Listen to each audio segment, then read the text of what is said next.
What's up? What's up? What's up? Hi, everybody. We're back. We are back. Episode number 2. I'm Natalie. I am James. And we are the Hancocks. And we are coming to you. This again is the Broken Windshield. Yes. And it's just a YouTube channel, y'all, for married people who aspire to be married. You know, this is a place where we can talk, we can laugh, we can cry. We can do all of that stuff here, you know, and it's just a place where we just talking and we communicating on topics surrounding relationships. Everyday life. Everyday life. We deal with relationships every day. This is more on the romantic side of things, but hey, some of these principles we talk about, you probably can take to your work relationships. You probably could take to your friendships and all of that too, because it's ultimately we do relationships pretty much the same way. Some things are just romantic, some things aren't. But, you know, loving people is just what we do, and we do that regardless of what it is. So that's what this is, you know. Like, share, comment. Feedback, please give us your feedback. If there's something that you want to see us talk about, please put it in the comment section. We would be more than happy to discuss it. You know, we do like to talk about our own personal experiences and things like that. If it's something we've experienced, even if it's something that we haven't experienced, we may still touch on it. So if it's something you want us to talk about, put it down there in the comments. We love to read the feedbacks and things like that. Also, subscribe to our channel, and also push the bell button down here that you see. Push that bell button. When you do that, that allows us to be able to post, and you get the notifications every time we post something on here. So you never know. You might get some bloopers. You might get some funny clips of us doing crazy stuff with our kids, because they are the turn up team. I just want to let you know. There's never a dull moment around them. So we might even post some of that stuff up there too. You never know what you might get. But it's the Broken Windshield, y'all, and we about to have a blast today. Yes. So last week we talked about the prerequisites of marriage. We did. And talking about just being whole, coming together as one, and brokenness and self-development. And another thing that we want to talk about this week kind of piggybacks off of the prerequisites of marriage: expectations. Yeah. People set expectations. People don't set expectations. People set unrealistic expectations. And going to dive into expectations. Yeah, last time we said we had to part to it because we did want to talk about great expectations on last week's show, but it didn't happen. You know, we started really running our mouth about brokenness. And it was good, you know. God gave us some things to share, and that's just ultimately what we are here to do, is just to really be an instrument for Him. We did say on the last one that we are, you know, Christians, and that's what we believe. That is our belief. Not to say that, you know, you can't watch it if you're not, but that is our belief, and our goal is to be vessels for Him to help people maneuver and navigate through the hardships of relationships. Marriage, to say, because we're married, but if you aspire to be married, or even if you're just dating, you know, we all have to go through relationship stuff. We all deal with drama. We all deal with stuff in our relationship. This here is really just to help us navigate through that. You know, we're sharing our experiences to hopefully you don't have to hit some of the same potholes we did. So I feel like expectations. Yeah. They need to be set. They need to be talked about, but they have to be realistic. Yeah. And why this is, why we put this under the prerequisites umbrella. I mean, of course, you have expectations even through marriage. You know, there are things we've been married for 6 years. There are things that now I expect of Natalie, and vice versa. There's things that she expects of me. But we put this under the prerequisites of marriage because, talking with my hands with the air quotes, the prerequisites of marriage. We put that under there really because we don't want you to have unrealistic expectations going into marriage. So let's kind of just go ahead and start there. Like, the first thing we really going to really talk about is, are your expectations realistic going into marriage? So, well, I'm going to say this before. Everybody paints a picture of what marriage should be. Like, we paint this picture of marriage being perfect, having a perfect family, having, well, some people, the white picket fence. But people paint this picture of what marriage should be, Mm-hmm. but that's not reality. Right.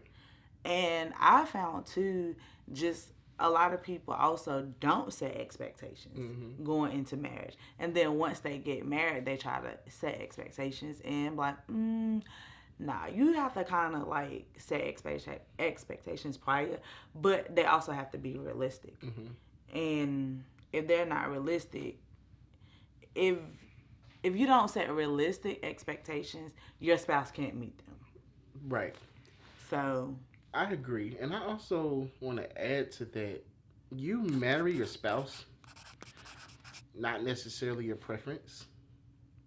And I want to put that with expectations because people have expectations on their spouse. You know, they have height requirements, they have weight requirements, they have hair requirements, body type requirements, all of that. You know, all of that. And that's just not realistic. Like when I was a kid and I had my views of what I thought my life would be when I was married, like even myself, I thought I was going to be buff and I thought I was going to have six packs and stuff like that. You can obviously see that that is not the case. but even for myself, but you know, I had expectations of what I thought my wife was going to be. She's still fine though. I will say that. Well, I had expectations.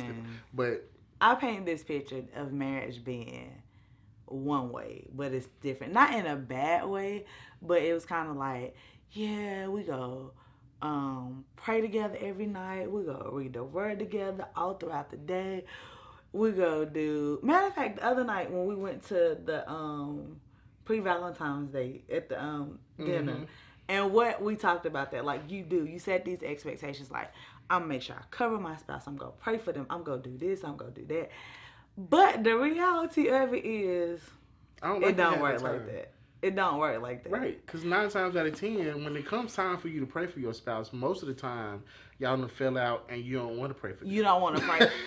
Right. It is you don't true. even But like I mean, them half the time. not saying that. I love you though. Not saying that you shouldn't pray. Not saying that you shouldn't read your word together, because I feel like that is the basis. But the reality of it is, we set all these unrealistic expectations. When you set unrealistic expectations and your spouse don't meet them, then it turns you into a different person, or it makes you upset. Mm-hmm. Like, they didn't do this, they didn't do that. But the reality, you set unrealistic expectations. Right. It's crazy.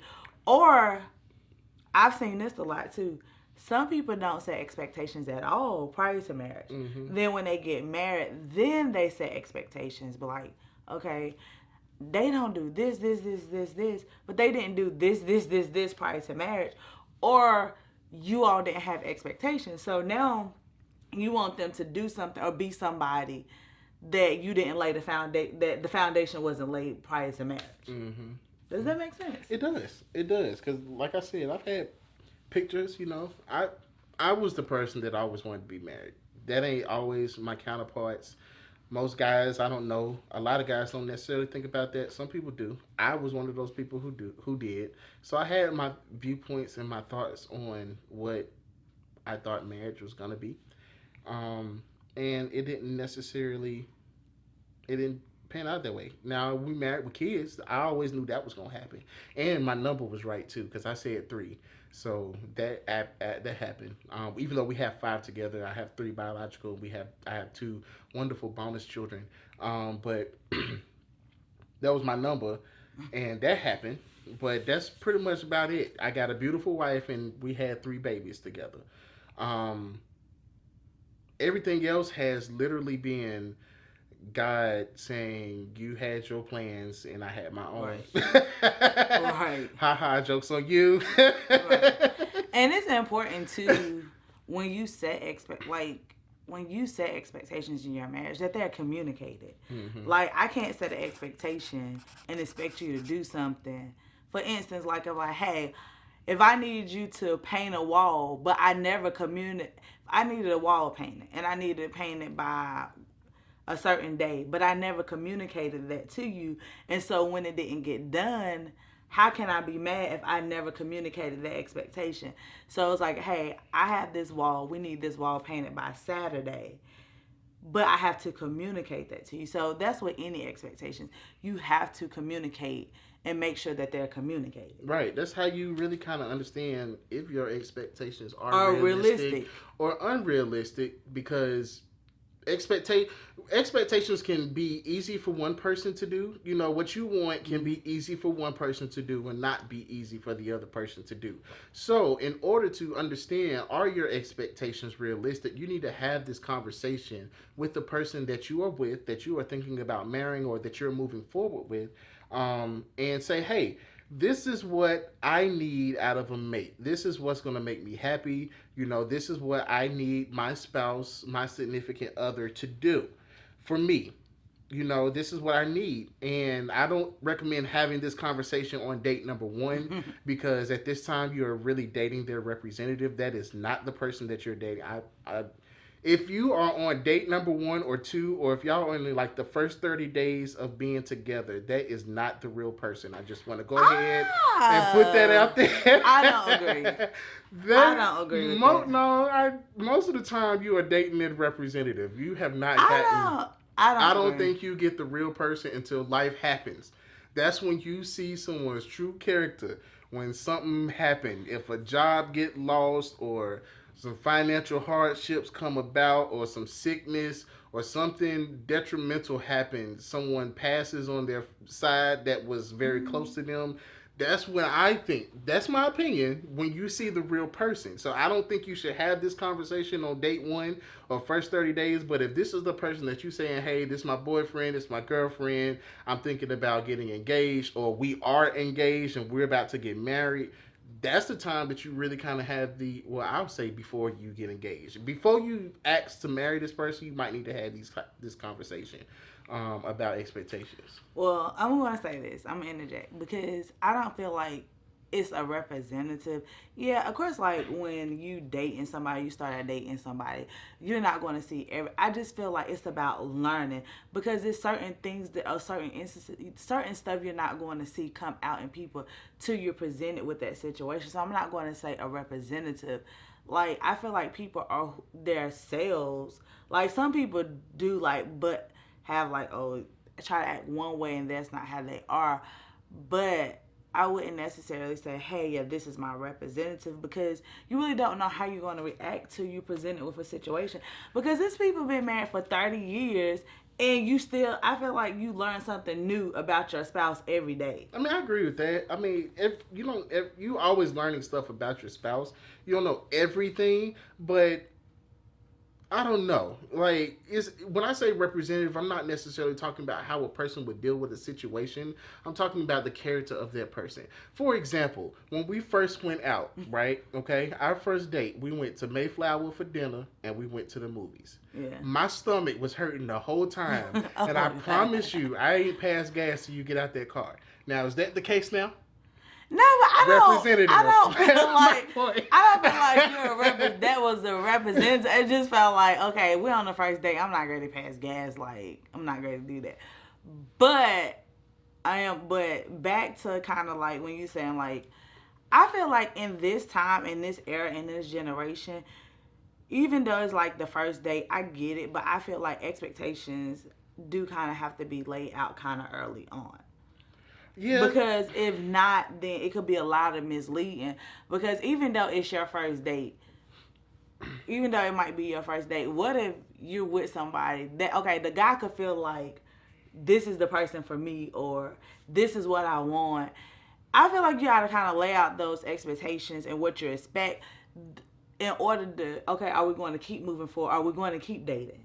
I mean, I would say this. I think that, okay, maybe some expectations, not all. No, not all. Certain ones, like one that I think that you could lay out on early what dates. What is your goal? Right. We're not dating. My because I told you on our first date, which I could say is an expectation. I'm not dating you just to date. Right. You know, that was not my goal. I don't want, because I had came out of a situation with somebody that I thought was the one, wasn't, broke my heart, and it took me a minute to get over.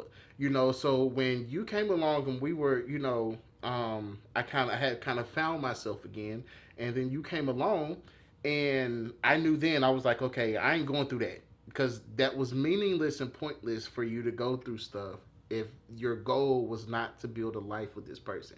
So that was my expectation. I want to be married, and if you're not dating me with that thought in mind, then we are going to waste time, and I don't feel like wasting time. So I feel like that's an expectation that you can have.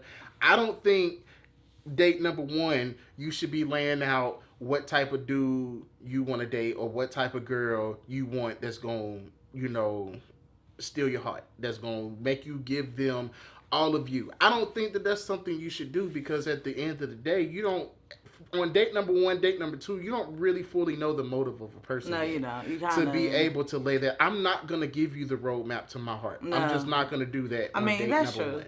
One. I'm not going to do that. I need to feel you out first. I need to see what type of person you are first before I just be like, okay, this is the type of woman that I'm looking for.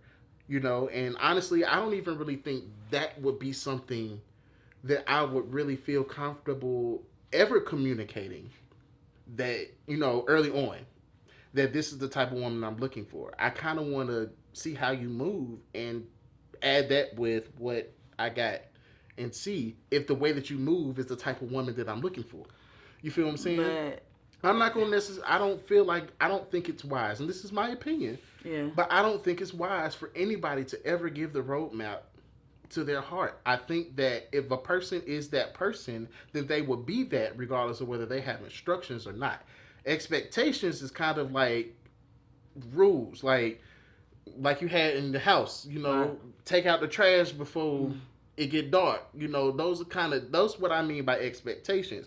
But to say, this is how you get my heart, I don't feel like anybody should ever do that. I feel like allow a person to be a person, and if that person, who they are, steals your heart, then you got the one. You feel what I'm saying? Yeah, I understand that. But I think for me, I don't know, not for me, but just like looking at our generation period, like you have people 6 months in, a year in, 2-3 years in, like, what are you doing? I don't know. Like, are y'all going to get married? Oh, I don't know. We just wrote, like, I don't know. I guess that's like my thing is like, and I don't feel like every relationship that you in is pointless or meaningless. I feel like sometimes you learn something from each relationship. Yeah. And it's like everybody, like, just because you're in a relationship, that don't mean that's the person that you're going to marry. So it's kind of like you like kind of navigating through life, and you kind of like learning or whatever. But regardless if you're married or not, like, expectations should still be set in relationships. And they should be communicated, but also, my biggest thing is they have to be realistic. Yeah. Because I've set some unrealistic expectations in my own marriage, and then was pissed when you didn't meet them. But I'm like, then looking back, I'm like, that's stupid. But I think a lot of stuff too comes with growth, maturity, and all of that. And I think what has helped us a lot too, especially when it comes to like expectations, is, I know for us, I can't speak for any, but for us, the more we grow in God and the more we grow in Christ, it's kind of like he lays your foundation. He lays it. So it's like we don't have to worry about having unrealistic expectations, because the more we seek him, he lays that foundation. He gives us, okay, this is what I expect, this is what I want. So that helps. I know that helps us. So why don't you give the people give them some examples of what type of expectations should be communicated when you're dating? First, to me, this is my opinion. Like, what's your goal? Like, is your goal to be married? Make sure we are both on the same page. What's our end result? Because I could be dating somebody and their goal might not be to get married, but my goal is.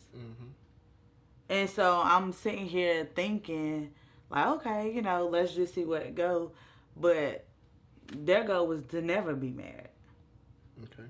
So you just have to make sure that you're I feel like that's one. I just feel like at this point in my life, I'm really guided by how God is leading us. So, okay, let me kind of rephrase the question. So, okay, we've been married for 6 years now. And looking back on our experiences, we said in the first episode that we were not whole people. There was a lot of things that the both of us needed to fix about each other before we were ready to be a spouse to the other person. So, in knowing that, because hindsight is always 2020. It is. But I always say this, hindsight is 2020, but it's always someone else's future that's coming behind you. So, in hindsight, knowing what we've experienced and the things that we've gone through, some of the hardships and the trials that we've had over the course of our marriage, if this is date number 3 for us, or date number 2, even date number 1, whatever, what is something that you would have asked me dating me? With your hindsight that you have now and our experiences, what are some of the things that you would have asked me, or what would have been some of your expectations sitting at Mayflower?